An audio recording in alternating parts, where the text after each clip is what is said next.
Good morning, friends. Welcome back to the farm.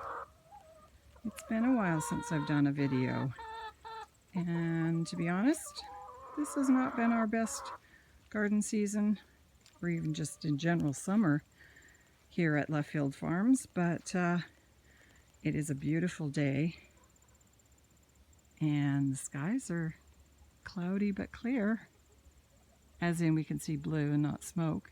Talk more about that later.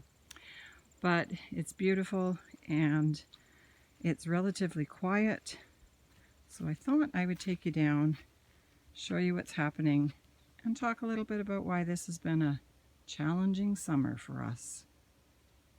Let's go in the garden.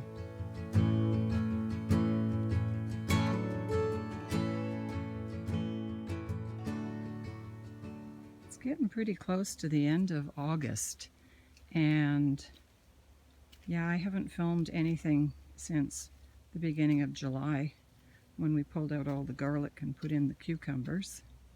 But let's figure out where to start. Like I said, this has not been our best growing season. We are, for those who don't know, in the southern interior portion of British Columbia, Canada. And we are used to having fire seasons, but this has definitely been the worst one for a variety of reasons that we've ever experienced here. So when we showed up in the beginning of May even to start putting some potatoes and onions in the ground, I noticed back then that the ground was so dry. I mean, it was just crazy dry. And that's never a good sign when you start off that dry that early. And then we just hoped that maybe come June we would get a wet spring, but we did not. So we really entered into this growing season with about the driest conditions we've ever had. And then the forests proceeded to start on fire. And as a province, we literally had over 1,500 fires. At any one given time, we had about 300 active fires, and a good chunk of those are here within our Kamloops region. So we have a very limited supply of water. We pump from a creek into a cistern. Last year we were actually able to pump right until, probably around like middle of August, maybe beginning of August, but this year not so. And so we ended up buying another big cistern and getting some water trucked in just so that we could try and keep everything alive. And that's how it really felt. It felt like a growing season where we weren't thriving and working to produce a lot. We were just trying to keep things alive. So some things, as you can see here, managed to stay alive. Some things, So one of the crops that we grew was potatoes, and this is the first year that I literally didn't get any potatoes. So we had the beginning of July highs of 44 Celsius, and without being able to just dump water on and even shade cloth, like, see these little guys? You can see how tiny they are.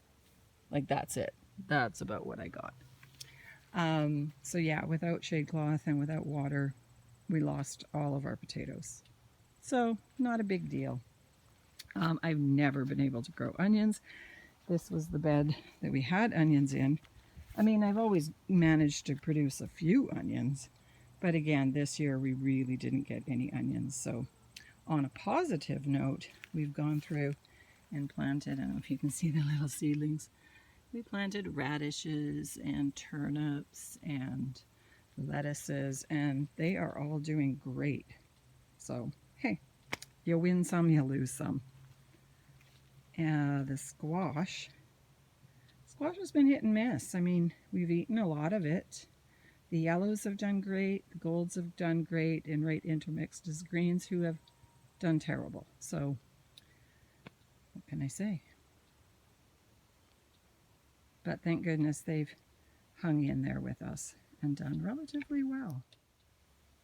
It's felt as though the tomatoes have really struggled, but I do look back on past videos, and that's a big part of the reason that I do these videos is just for Brent and I to look back and see year by year how things were doing. It's one thing to try and keep a garden journal, but the filming is really handy. So anyway, the tomatoes, turns out, are actually ripening a little bit earlier than they did last year. So, you know, every year there's things that don't work out well. We grew tomatillos this year, and for whatever reason, the ones on this side of the garden have tons and tons and tons of flowers, and even, I don't know if you can see the Mr. Bumblebees. They're everywhere. Whoops. But they're not really producing any.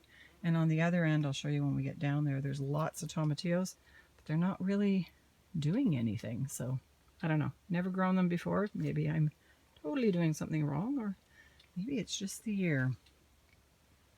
But tons of these tomatoes were volunteers, and so we've slowly been able to figure out what varieties they are, and they're actually not doing too bad. They struggled severely through the month of July, and then we did manage to get 2 decent rains now in August, and it's made all the difference. Our temperatures are going down really low at night, like 7-8 degrees Celsius, so we've put the plastic up over the hoop frame again, and then the black plastic, which always bugs me because it's dirty. Excuse me, I want it to be all pretty, but it's functional. It in the evenings, the wind comes from that direction, and so the black plastic kind of stops the cold air from traveling through here, and in the daytime it keeps the sun sort of traps the heat of the sun, so that's been working really well. Lots of color on the tomatoes. We've eaten a few, so we might do okay this year for tomatoes, but tomatillos, I don't know. Is he in focus? Yeah. Anyway, I think that they've kind of missed their prime. I think that they're a hot weather thing, and we're not getting super hot weather anymore. So anyway, there's the tomatoes.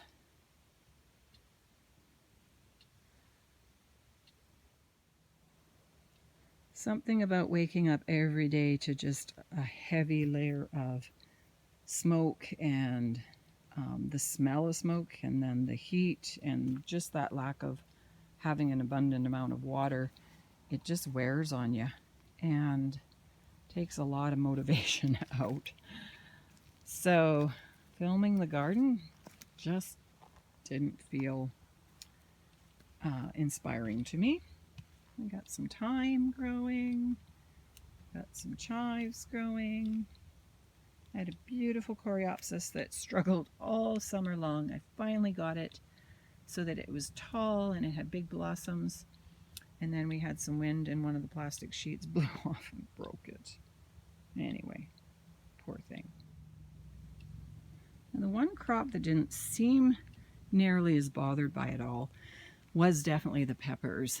We've got some black Hungarians and some Cayennes that are turning beautiful shade of red in there, and some Ristras and Phileas Blue somewhere. All hot and spicy. Darballs are somewhere. So yeah, peppers are doing good. We're now starting to cover them with the plastic just to keep the heat in at night as well, and it's to intensify some of the sun during the day. So that's one bed of peppers. Over here in front of the tomatoes we have a bunch more peppers, Cayennes. Those are the darballs. Kind of hard to see. And these guys I just think are super cute. the Phineas. There's more down there. We've got some Hungarian bell peppers as well. They're little, but they're super tasty. So anyway, peppers, they've been happy-ish. Nah, they've been happy. So then down in the bottom corner of the garden is the third bed of peppers, and they're doing pretty well as well. There's some dill. I've been doing a lot of fermented pickles, so I've been using the dill. But same varieties down here. There's that one says bell, but it's actually a ristra, and we discovered that when I put it in a salad. And you almost couldn't eat the salad. It was so spicy. But we've got another one of those little, see if I can see her. There, Hungarian bells that are turning red. They're so pretty. And another cayenne. And some tobacco to help with pests. There she is. And I don't even know what that is, but they look lovely. So that's the third bed of peppers, and they're doing really well for us, so yay. The other one that managed to hang in through the drought period and do surprisingly well is the cucumbers. I think there's two varieties. They're both pickling. Homemade, I think this one's called, and the other one might just be called pickling cukes, I'm not sure. But anyway, we've gotten, I mean, again, all things considered, we've gotten about 18 pounds of cucumbers off of these so far, and they're still going strong, so I expect that we shall get a bunch more before the summer's over. So it has been a good pickle harvest. And again, like I said earlier, I've mostly fermented all of these pickles this year. I think my plan is to try and buy a bunch of pickling cukes all at once from the farmer's market and just make one day of pickling rather than little here and little there. These on the end there's patty pans, and they've been terrible this year. We've literally gotten no patty pans off of them, or scallopinis is another name for them. But the corn, never have we grown corn and actually had it produce cobs. So twice now we've had corn on the cob for dinner. I think we got at least one more dinner's worth. And then that whole area there is all winter squash. And so far, that's the only pumpkin, or just plant in general. So I don't know what's happening. But when we planted our cucumbers, somehow we were in a hurry to get everything in and missed the fact that that's not a cucumber. That's a butternut. So I don't know. Maybe next year I'm going to plant a whole row of butternuts all on the trellises. Because clearly that one was happy. But these guys that have tons of space to roam about have roamed, but they're not putting much of anything on. They'll put on, this is a yellow nut of some sort. It gets like that, and then it just falls off. So I don't know, maybe somebody knows why that is. I mean, I've checked, we do have both male and female blossoms. And they are obviously pollinating and putting on, but then they just drop. So that's disappointing. So again, you win some, you lose some. Got lots of corn. didn't get lots of squash. I love butternut squash, so I was hoping for something more. And there's the raspberries. I've thinned them out already and took the dead stalks off, so they look really shaggy. But even the raspberries, this was another year where everything was just weird and different and struggled. So normally we would have about 3, 4 at least weeks of raspberry season. This year they all came on at once. It was so hot and so dry that they didn't even fall when they were overripe. They just hung on to the plant and literally like dehydrated on the plant. So I didn't do any canning at all. I got 2 little bags that I put in the freezer, gave some to some neighbors, and the rest we just ate.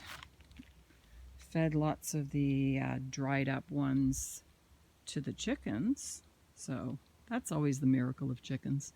They take the nasty old raspberries that you don't want to eat and they turn them into eggs for you. It's just looking so much more lush and green, and it's quiet, it's peaceful, and it's more time and a space where I just want to be in here all the day. And it just was not that kind of space for us in July. It just felt like a duty and a struggle, and it was sad. So there you go. That's the reality. Like I said, I've never had a year where I didn't get any potatoes, but 4 different varieties up there and they all died. I think they just could not handle the lack of moisture and the heat. We put borage seeds in the ground and we got 1 borage plant. It's a happy plant. I'm hoping that it's going to seed itself out and we'll have a whole bunch of borage in here next year. And Sunchokes is another one that are normally like 6 feet plus by now, but this year they just barely hung on and stayed alive, and now they're starting to sprout up. So who knows? Another crop that failed this year that I'm actually surprised, because I thought that they were really like a lot of heat and I didn't think they needed a lot of water, was the sweet potatoes. This is the best of them. I don't know if you can have some good perspective, but it's about 10 inches long. And I think I planted 7. Yeah, I'm not expecting anything out of that. Or that one. Or even that one. So this was the first year of doing sweet potatoes, and my thought was that they enjoyed high heat and were somewhat drought resistant. So when we were here, we did water them, but no, they didn't die, but they didn't grow. So I would not consider this a successful harvest. I don't know, maybe I'll try it again. I do like sweet potatoes, so maybe I'll do more research and try them again next year. So there you go. I'm glad I decided to grab the camera and to come down. Sometimes I just have to go through plant by plant, and even as I talk to myself, I remind myself of the fact that in amongst the hard parts, in amongst the struggles and the things that don't make it, there's still a lot of beauty, and there's still a lot that does survive, and it does definitely bless us.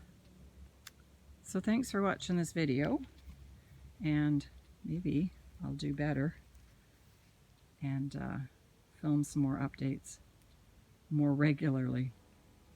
Anyway, have a great day. Hope everything is well in wherever you're gardening, and We'll talk soon. Bye-bye.